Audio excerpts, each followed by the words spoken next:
Welcome to the module examining the influence of nature and nurture in child development, one of my favorites as an undergrad. In this module, we will be exploring one of the most essential concepts of developmental science, the intersection of biology and environment. You may be familiar with this concept as nature versus nurture, meaning biology, heredity, genetics, versus the environment. This is a battle, so to speak, between two possible causes and influences on development. In this module, you will become much more familiar with this nature-nurture debate, and you also come to realize that the two forces are very much intertwined. It is virtually impossible to study the effects of one without influence of the other. For example, imagine a flowering plant. There are certain traits of that plant that are based on its genetic material or biological influences. Maybe your tomato flower is not pollinated, so you don't get as many tomatoes in the summertime. However, the environment also influences the plant's growth. You need at least 6 hours of sunlight, enough rain, also the quality of the soil, the amount of sunlight and intensity, and then the amount of water, especially humidity for tomatoes, can drastically impact the outcome of the plant, regardless of genetics. Each factor alone cannot account for how the plant develops. In fact, some flowers will bloom in different colors depending on the pH of the soil.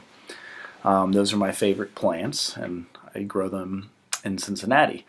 Can you imagine that if your hair color would change if it was based on food you ate, which would be very interesting. I know henna can do that. Although not as obvious as changing color, this combination of nature and nurture does influence our development. A child with the genetic makeup to be 6 feet tall may not actually reach that height due to environmental factors, like malnutrition or disease.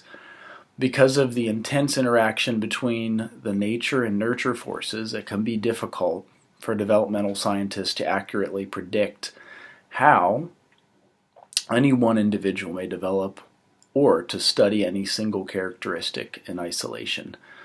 One of the important environmental factors that we will consider in this course is culture. Culture can have a profound impact on our environment, including the food we eat, the places we live, even the quality of water we access. It also influences how we interact with others and how we live our day-to-day lives, and turning different developmental processes. I used to live in Nicaragua, and I'd see this on a daily basis, especially with malnutrition and water challenges. So it's certainly something that affects us.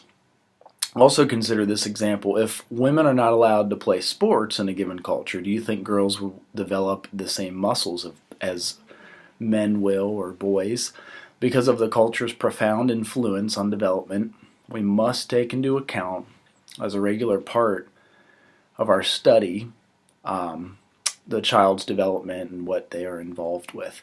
As you work through this module, you will consider many more examples of the intersection of biology and culture.